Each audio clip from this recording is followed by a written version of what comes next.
Hello, dear friends, and welcome to our podcast where we are focusing on white wines only.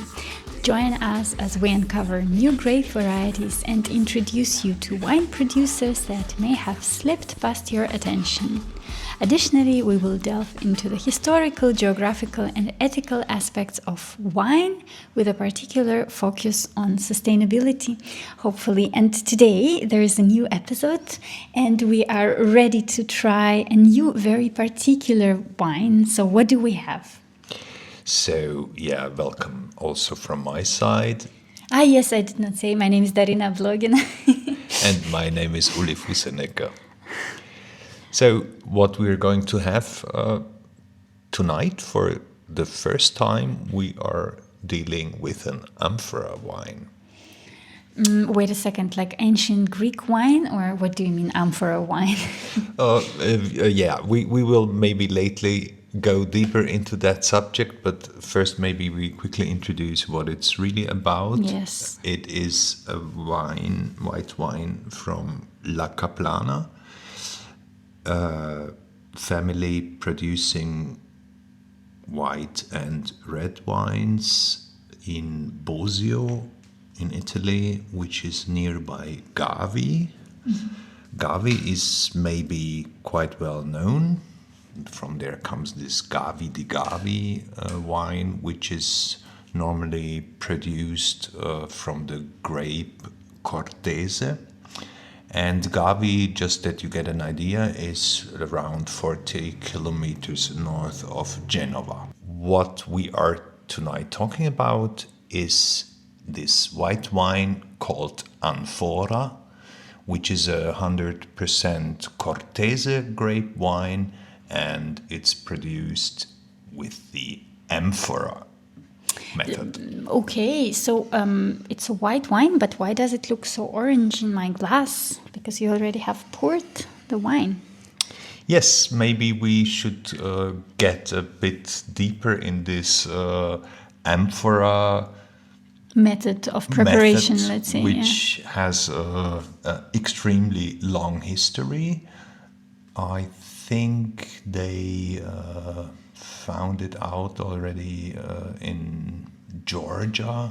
There it was called I only can say it in German. Yes. The Cachetisches Verfahren. This winemaking method was introduced already in the early days of wine history. This winemaking in Amphora. Mm-hmm.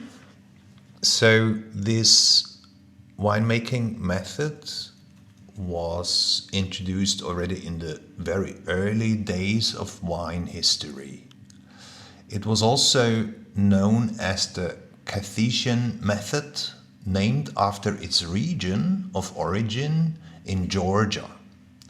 In this method, grapes are complete with stems and stalks are placed into large clay vessels with a capacity up to 3,000 liters. There they undergo the maceration over several months, meaning the must remains in contact with the grape skins and stems throughout the whole time. As these amphoras are buried in the ground, this fermentation takes place at a very constant, rather cool temperature and largely in the absence of oxygen. This results in an exceptionally rich tannins with an extremely long shelf life, rather rough when the wines are young, but it's a very, very traditional and old method which was also used outside Georgia in the Alentejo region of Portugal and in La Mancha in Spain. Mm-hmm. So it's kind of a historic it method. I was thinking about Cervantes and maybe Don Quixote. He was drinking that exactly wine that we are going to try to drink and taste for you today.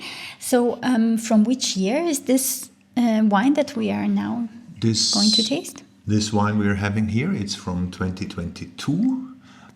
As you already mentioned, how we came to this amphora aspect is because of the color. You were questioning because it's maybe you describe your impression. Yes, so for me it's a rather very warm yellow, very intense and deep yellow color on the warmer spectrum.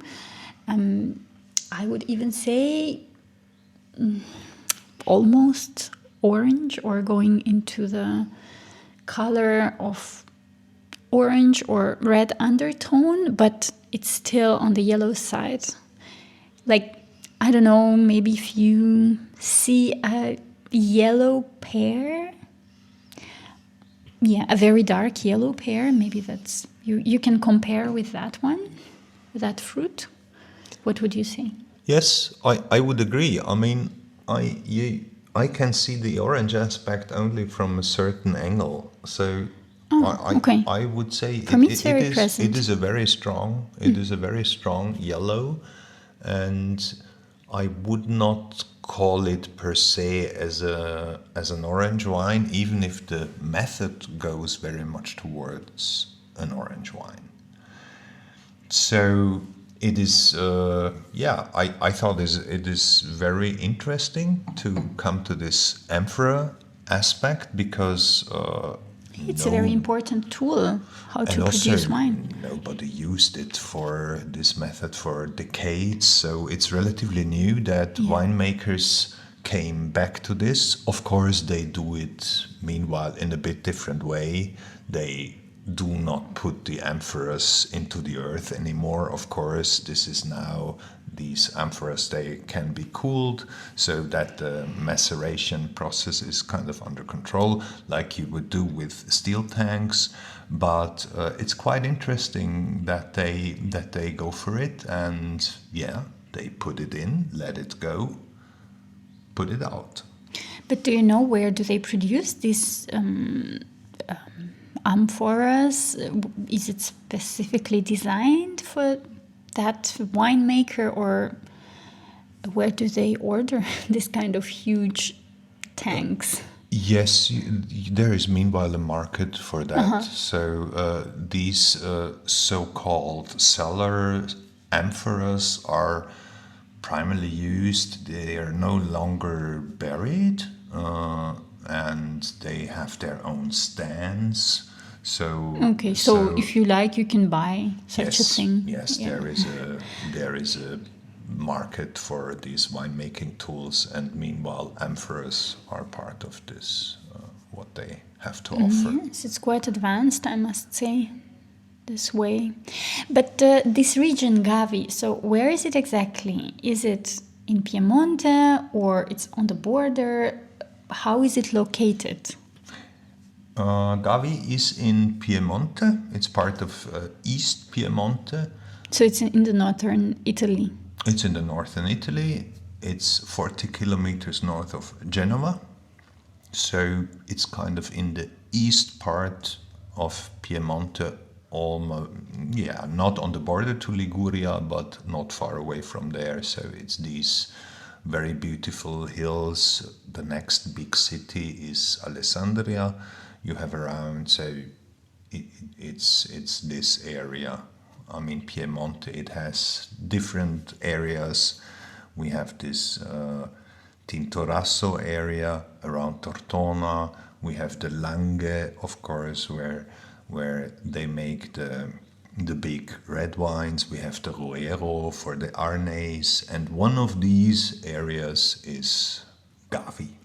And I know that this producer is, let's say, a local small producer, so meaning that they don't have such a big land for producing their wine. What are the numbers we're talking about? He has, I think, about 6-7 hectares of land, and they produce, I think, only 2 wines in Anfora. So they also do, I don't know, Barbera and the classical Gavi di Gavi. You remember when we've been there, we saw also their cellars. So they have also these big steel tanks. They have classical Yes. wooden barrels. So they are going into different directions. But what does it mean, classical Gavi di Gavi? Isn't it Cortese that we're trying today? It is Cortese. okay. The Gavi di Gavi is also Yeah. Cortese, but this is not a Gavi di Gavi. This is Anfora. This is okay, this I is a see. different line, but it comes from the same grape, which is Yes. called Cortese, which is the main grape for the area, the main white grape. They use it more or less only there, and a Gavi di Gavi has to have Cortese grapes, otherwise it's not a DOCG wine from that area. That we were already talking about in the previous episodes, what it means, DOCG.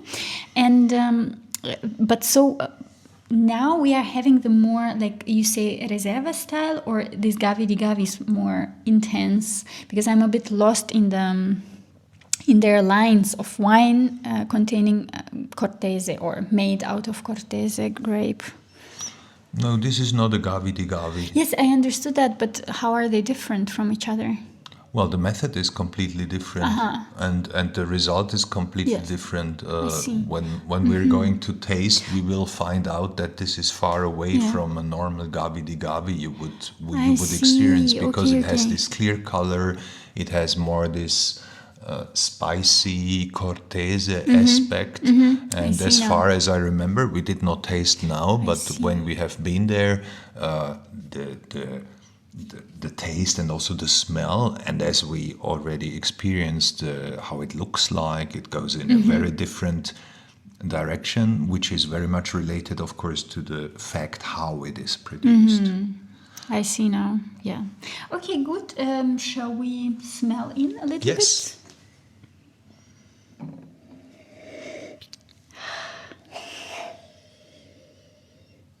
Yes, I already experienced this fermented aspect even in the smell.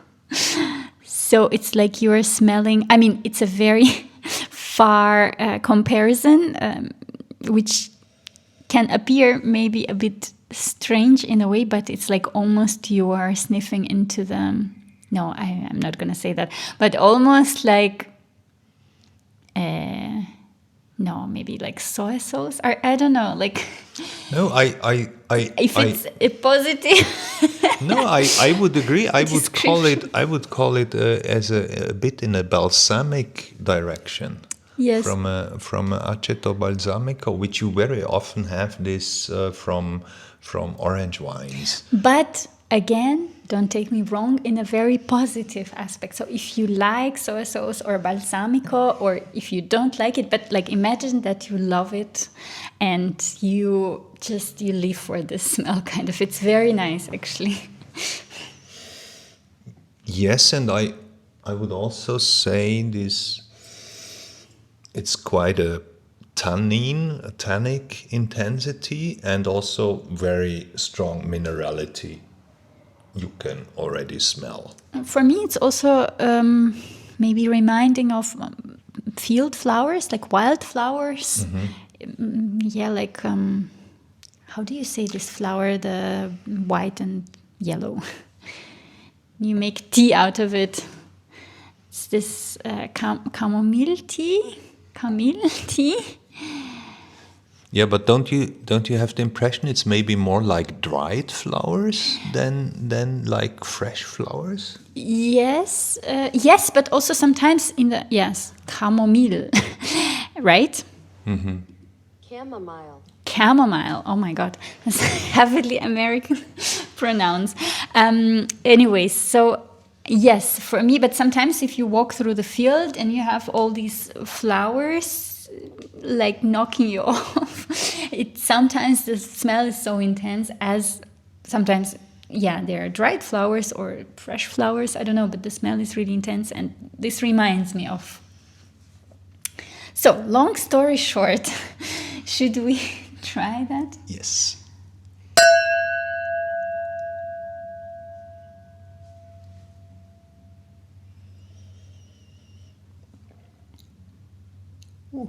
Wow. If you did not try this wine yet, I highly recommend you to do so because it's a very unexpected experience. Wow.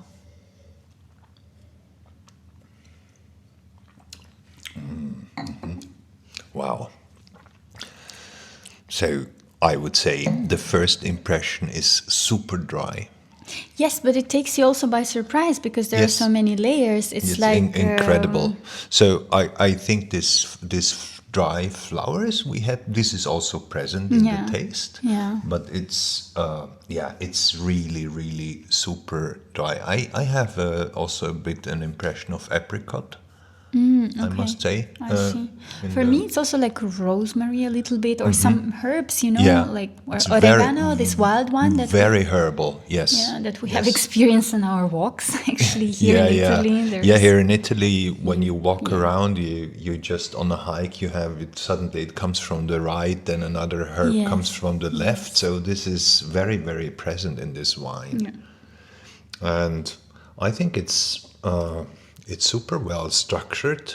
So it's really it's quite a guy, I would say. Yes, I understand your experience of an apricot. It's this warm feeling that you. It's not the smell, it's not the aftertaste, but it's in the body of the taste itself. This warm apricot or apricot jam, something like that. But not that sweet, of course. But this warm feeling and maybe the texture of apricot, however it can appear in a liquid substance. And what is very interesting, I remember it was last summer when we visited this winemaker, and my impression that in this year it changed quite a bit already. So, of course, for an Amphora wine, it was last year, it was pretty fresh to drink it because it was produced in 2022. And now it's 2020. No, it's 2026. Yeah. So it's already a year longer. And what they say about these Amphora wines that they stay for very long because the tannins are quite present, and of course they help the wine to keep the structure quite a bit.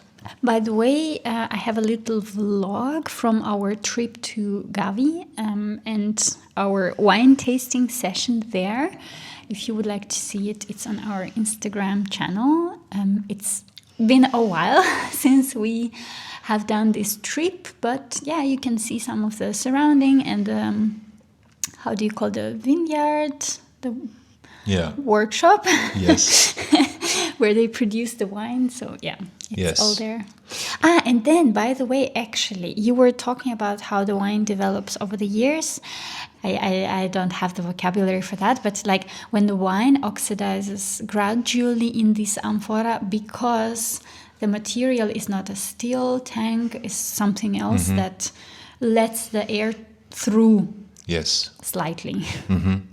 Yeah, that's of course the idea a bit of this method.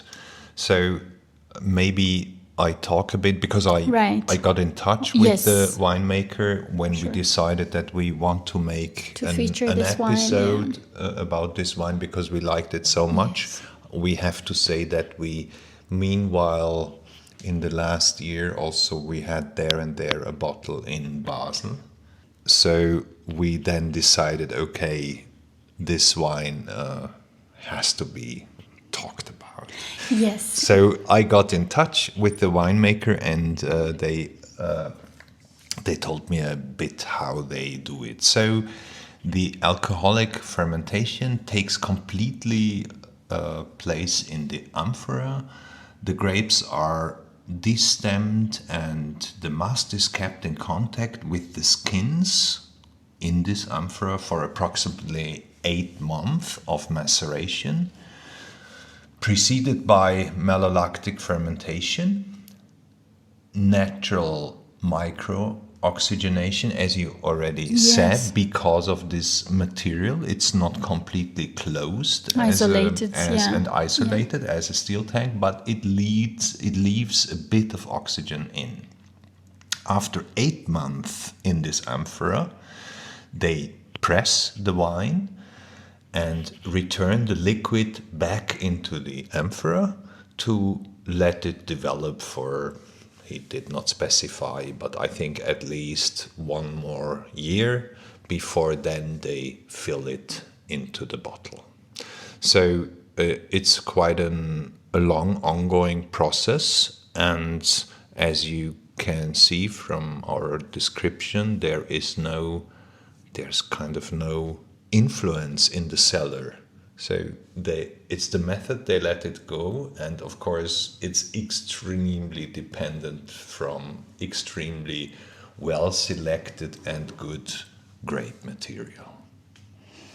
Yes, so it's a deep and thoughtful process, and you should have some trust into what you put into this amphora for developing the further result, let's say. Yes, definitely. Maybe we just mention also some more details which could be important. So the grape, we already said, it's a pure Cortese.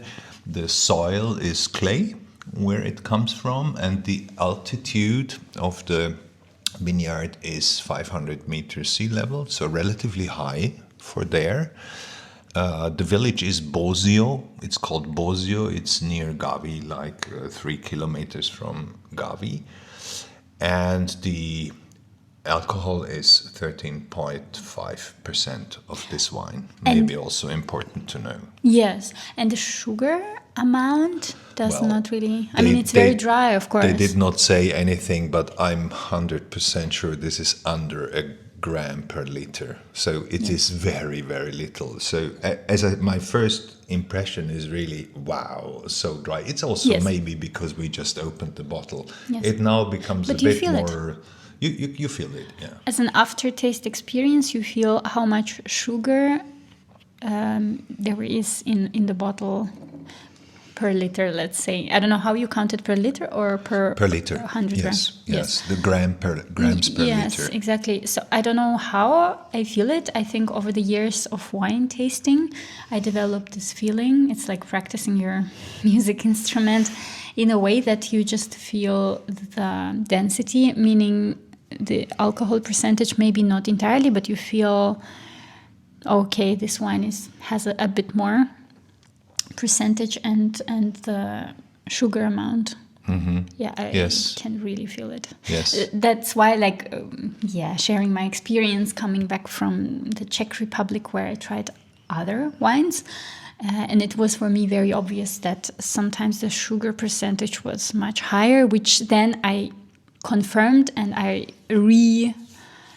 assured myself with the wine list that I have seen afterwards after I have tried the wines. So yes, another question, because this wine is so good, but the price somehow in a way it's in a good way for the audience, for the people who would like to buy this wine, is quite shocking in a good way. So maybe we will reveal the price as well. Yes, it's just incredible. We couldn't believe it. And when we were there last year, when we bought it, it is 10 euros a bottle. Yes, imagine this process of preparing the wine and keeping it in an amphora and preparing this huge tank of amphora, like all made out of ceramic. And then a bottle retails for 10 euros. So please go and buy this wine.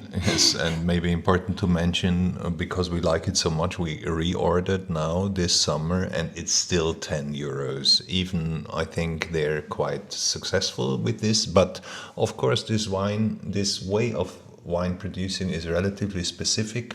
So I'm sure there is not a huge audience for that because it's not mainstream. It's a niche wine, how we say now among Zoomers and millennials. Which becomes more and more mainstream because we know now in the bigger cities there are already many wine bars which only sell and offer orange wines. So it's really quite changing because it's a very it's clearly the philosophy. We had this already with other wines we were talking about, where the work happens in the vineyard and not in the cellar. We had this with Elisabeth's Grüner Veltliner. We had this.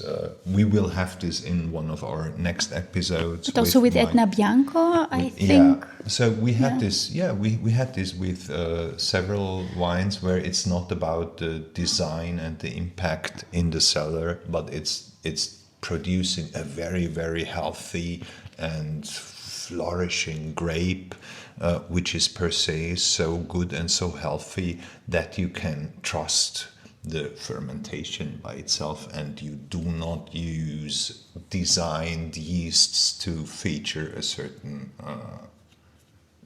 aspect of taste or direction. Feature of a character. Yes, also I think we should definitely promote this wine because it's sustainable. The concept and the philosophy is deep, and the producer is not, let's say, mass producer or featured in some big chains.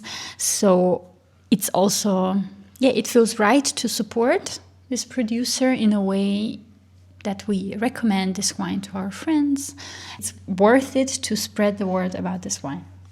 Yes, and maybe to bring up one further aspect, it's great when a producer tries something new out, goes for this direction, and I mean they are doing this Amphora wines. I think their first edition was in 2020. Mm-hmm. So and then they decided to try it during Corona, maybe. So this is the second edition of this wine, 2022. We are drinking here, so it's really great that they also, when you are there, it's a very traditional place, and you see these people, and they are so interested in trying out something new, developing the whole winemaking procedure further, stepping into new land. I very much appreciate this approach, that they are not trying to do something like everybody does.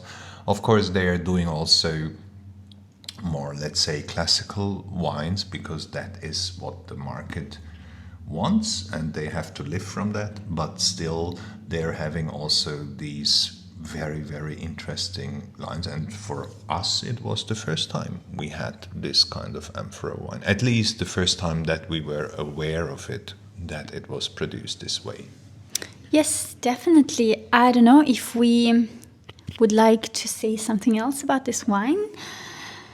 I am deeply touched and pleased by trying this grape in such an interpretation, let's say. So yeah, maybe just to mention one last thing, as we have visited them and they were completely nice. This La Caplana producer is run by a family, Alice and Lorenzo Bisio, they're called, and they're, if you want to pass by there or just write them, they really welcome you and show you the whole place. It was a very, very interesting and very personal visit, without having the vibe of, yes, we want to sell now. So it's really super good, and they appreciate when they feel somebody is really interested in their product. So in the description box you will find the link to their website and the link to this wine and all additional information that concerns this particular wine. And yes, if you would like to see a little report from the field, let's say, go to our Instagram account, where I have posted already quite some time ago our visit to La Caplana. Thank you very much. Thank you for this wonderful talk and this wonderful tasting session. And see you very soon with another exciting wine and another exciting cold bottle of this wonderful liquid. Yes. See you soon. Bye-bye. Bye-bye.